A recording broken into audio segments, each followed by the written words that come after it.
Podcast intro, take 2.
Hi, how's it going?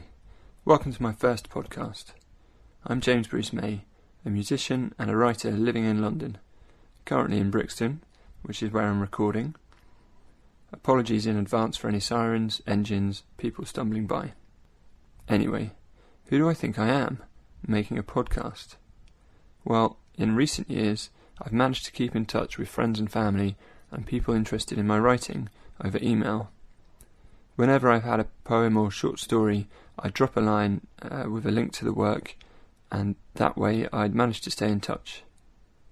But recently I've been working hard on a couple of novels, and because these are longer projects, I pause with less frequency to say hello. So I thought I'd try and get something down on audio, once a month-ish, just to stay in touch, and see how everyone is getting on. So, what are we going to talk about? Well, seeing as this is my first episode, I'm going to try and keep it short and sweet. I'll give a brief introduction to me and my work, for those of you who don't know me. Then I'll talk about my latest musical project, a band called Farewell Clarissa, which formed in the spring of this year, and I'll wrap things up by reading a short story of mine, which was published online some time ago. I first came to London in the autumn of 2007, fresh from music college in Brighton. I was interested in reading and writing. I'd been putting together some poetry and some lyrics, and I had been thinking about doing a degree anyway, and I thought, why not try creative writing? There's an ongoing debate about whether you can be taught creative writing, of course, and I'm not going to try and answer that here, but I do believe that any degree or course in the subject can offer a writer a chance to really develop the craft of writing, and the rest is obviously up to you. Still, I was at Greenwich University for 3 years, and I made some great friends, and I had some great times, and that's where I started to develop my voice. That's where I kicked off my work. After my undergrad, I was lucky enough to get onto the course at Goldsmiths, and I did a master's in creative and life writing, although I wasn't doing much of the life writing, because I'm really more interested in poetry and fiction. I graduated from Golders in 2011. Seems like a long time ago. Time moves on fast.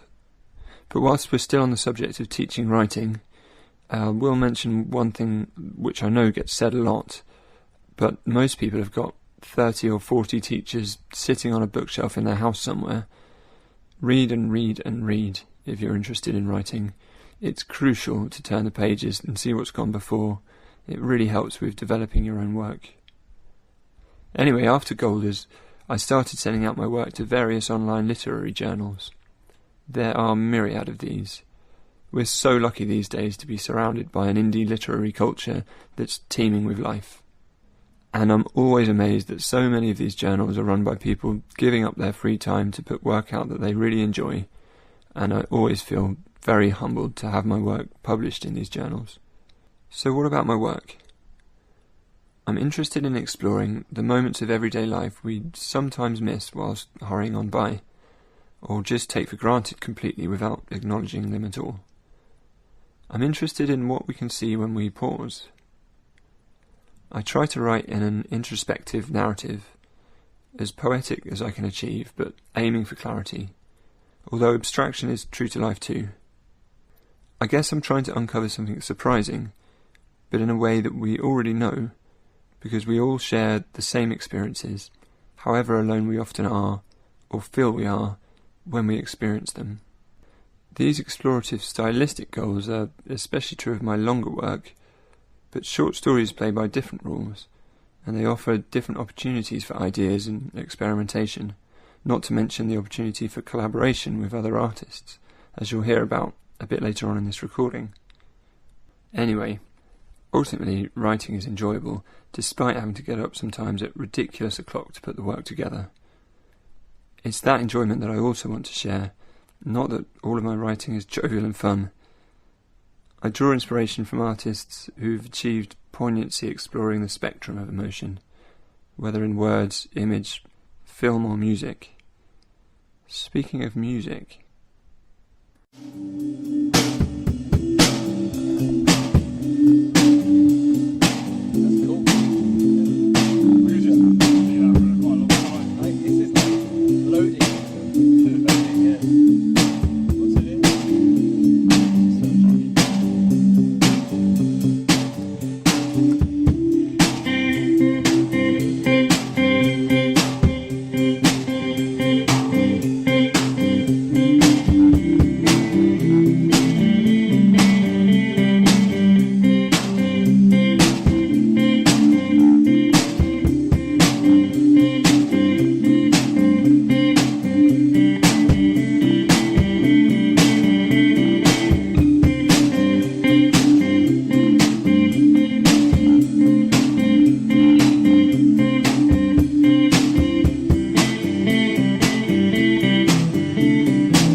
You were just listening to the fine vibes of Dan, Fidelma, Jamie and myself, playing in a shed with a living roof in Lewisham.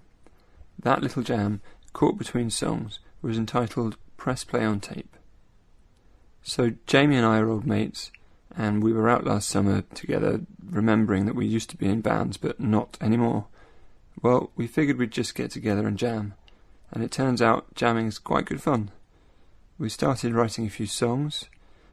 When it was coming together, I approached a couple of musicians from my work.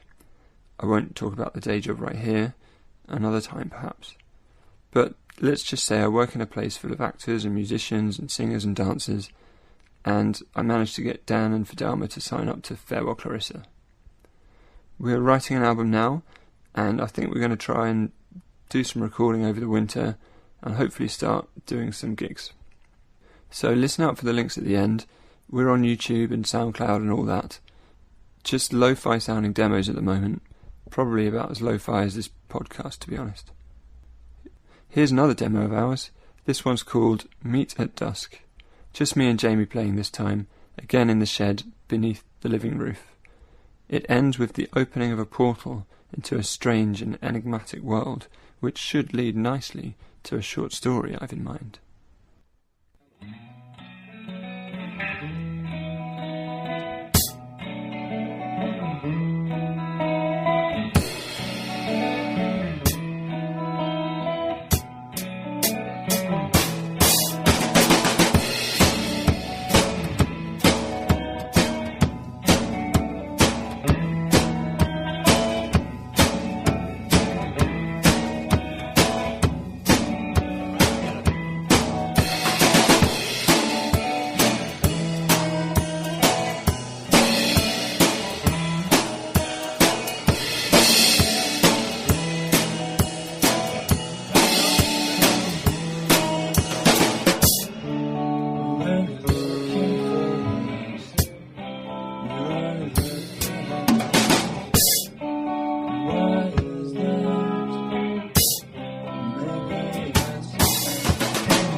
The Lost Tower.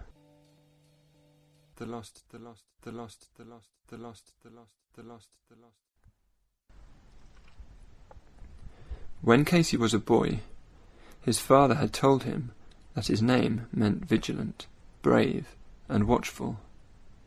Sitting in a creaking leather chair, speaking with careful cadence kept steady by an old mantel clock, he'd tell his only son of his name's Celtic beginnings. Casey would stand quietly before his dad on the worn wooden floors of their grey stone cottage, staring out past the lattice window, out into the woods that surrounded their home. A long tradition of watchfulness did persist with the people of this area, you see, Casey's father had said.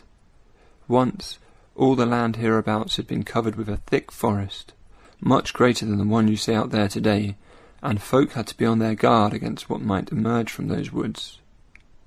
So the folk of these old times, they'd built up these strong watchtowers, they did, to protect and warn the people living nearby of any trouble. One was even built not so very far from where you're standing now, my boy, it's true. Listening to his father's stories, images of clansmen keeping watch for raiding warriors filled Casey's young mind, and he imagined himself on guard outside, cleverly hidden amongst the trees, straining to hear the approach of a dangerous foe. He liked the stories of the towers best of all, and asked his dad time and again to hear about them, especially about the one that had stood close by. "Well, the truth be known, Casey," his father said one day quite unexpectedly, "they are all lost to us now. With the way the world has changed, the people did lose their connection to the woods, and so forgot their fear of the forests as they moved away. The towers were all abandoned as trade took people off to the towns and the cities, deemed unnecessary, see. Not many of us still live up here by the woods, and no one ventures, or strays, I should say, inside. Nature has full sway over the places where those towers did stand, and there'll be nothing left of them now but rubble, you mark my words, just rubble and some old memories, but nothing more." When Casey thought again of his father, he thought of him as being like one of those old watchtowers. Casey could recall a clear image of his tall silhouette, dominating the windows as he peered with blue eyes out into the woods himself. Casey had believed then that his dad was borrowing from the qualities of his name, holding a vigil over the house to the clock's tick, tick, ticking refrain, poised to defend Casey against any would-be marauders. But as Casey grew and learnt to be more watchful himself, he began to realize that his dad was not in fact watching, but waiting. Casey's mother worked long, late hours, and so was absent from the house for much of the time. The little square cottage, which sat secluded on the outskirts of the woods, seemed silent whilst she was gone. The nearest neighbour was out of touch and far away. The main roads passed the whole district by, without even coming close. Only the wind stirred in the tree-tops, and occasionally a bird would call a forlorn sound, eerie in the quiet. Casey's father stood waiting by the telephone, staring along the flint-strewn road that led up to the clearing in which they lived. Casey would be somewhere close by, sitting in solitary play or watching for movement on the road with his dad. Sometimes the phone's ringing would come crashing into the room, startling Casey with its sudden noise. Casey's dad, unfazed, would turn and lift the receiver, clearing his throat before speaking. "Hello? Oh, so you'll be late again? I see. Okay," he'd say. Casey was mostly sent to bed long before his mother arrived home. His dad occasionally told him a story, but often he just tucked a blanket snug around his son and brushed his hair flat across his brow, telling him to close his eyes until morning. Casey did as he was told, but when his father shut the door and went away, Casey would open his eyes again and then kneel by the window to carry on watching, looking out for signs of his mother. He'd watch the trees surrounding the house, their brittle branches darkening as the day diminished. He watched as the first stars appeared in the night sky, cold and distant. He could hear his father's footsteps as he moved about the house, drifting from window to window. He heard the trees creak as they cooled, leaves rustled out there, and twigs snapped. Strange echoes followed, reverberating fast between the trunks, and then ricocheting away to nothing, leaving the forest tense. Sometimes Casey saw the moon rising, lighting up a road bleached of colour and turning all but the tops of the trees into one deep shadow. Sometimes Casey would see a fox, a rabbit, or even a deer come creeping out into the clearing, pausing to scan two eyes over the tree line. Once a stag came tentatively from the trees and stopped to look straight up at his window, peering directly towards him for a moment before stealthily returning into the woods. Casey could still remember the blue moonlight falling about the animal's body, turning its antlers silver and slipping a glistening sheen over its glossy coat, casting a ghostly nimbus around the long hair of its neck as it held its head up towards the house. Casey spent many nights kneeling at his window like this, patiently waiting and watching, and he would always try to stay awake until he saw the headlights come sweeping across the shoulders of the trees, bright beams which turned the night pitch and sent shadows staggering away into the woods, all swaying as one from side to side as his mother's car drove up the road. When those lights shone up at his window, Casey's pupils shrank to dots and his perception of the outside world blackened entirely. He'd duck out of sight until the lights went off, then sneak back to watch his mother getting out of her car. She often smoked before coming inside, standing and gazing out into the woods towards nothing. When she did enter the house, Casey would get into bed and listen. He'd hear his father's impassive voice, a deep murmur through the walls, reacting one sentence at a time to the voice of his mother, which quickened like meltwater, rushing her words against him. On those nights, his parents' conversation would end suddenly, a signal for Casey to squeeze his eyes shut and pretend to be asleep, so that if his mother came to look in on him, she would not have to worry after finding that he was awake. On other nights, those lights would never come at all. After what seemed like ages, Casey would surrender haplessly to his dreams, his tiredness carrying him to bed and brushing sleep tenderly across his brow, covering him with its warm blanket and continuing its vigil of the house to the steady tick, tick, tick of the old mantel clock.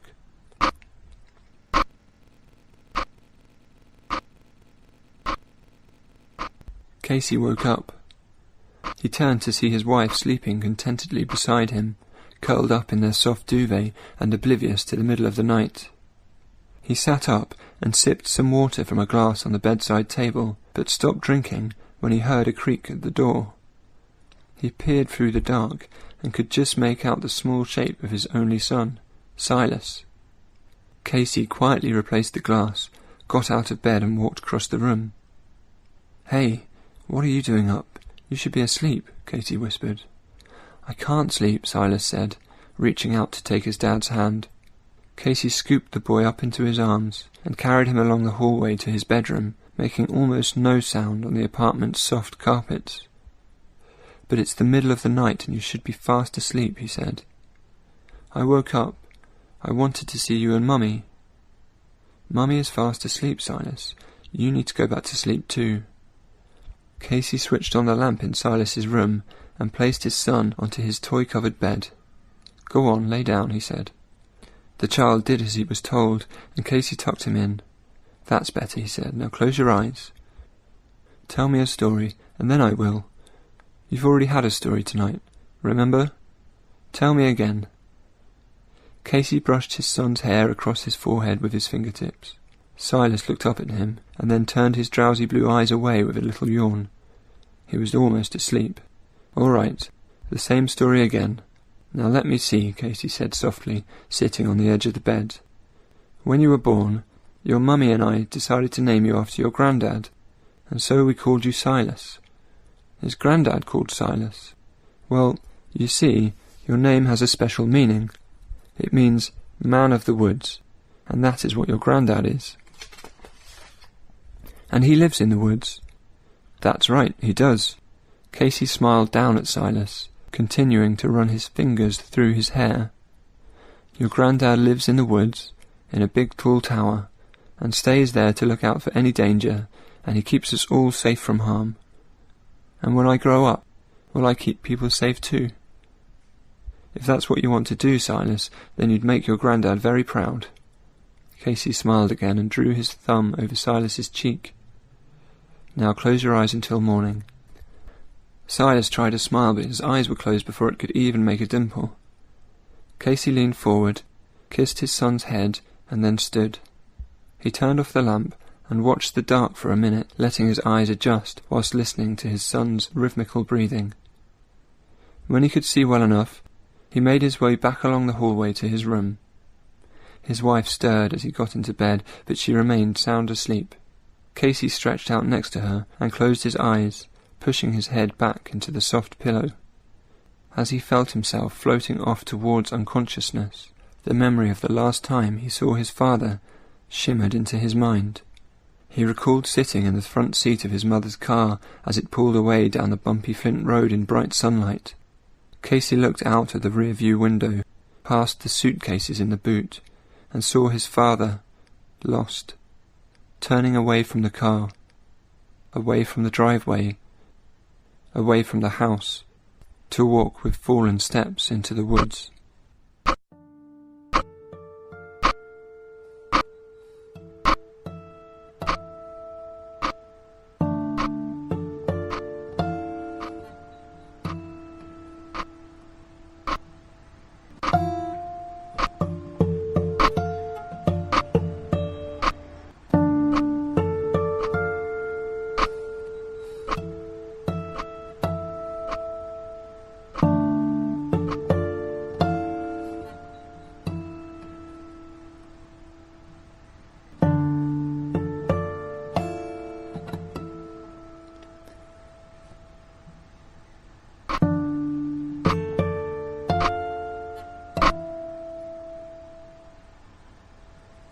Thanks for tuning in. Between the two Farewell Clarissa tracks you heard, you were listening to Fidel Mahanrahan on keyboard, Dan Hunter on bass, Jamie Lloyd on drums, and me on electric guitar. The other two guitar clips were me on my acoustic guitar. In case you're worried about legal things, I've copyright/permission to all of the material used. To hear and find out more about Farewell Clarissa, please visit soundcloud.com/farewell-clarissa or facebook.com/Farewell Clarissa. You can also have a look at my YouTube channel by visiting youtube.com/cheapschmeep, where you might see artwork by Dan Varnes at Deliciously Creative and James Bosley at The Brave Beyond. Give them a Google to see more of their work. The story you heard, The Lost Tower, was published by the Treacle Well in 2013. To read more Treacle tales, visit thetreaclewell.weebly.com.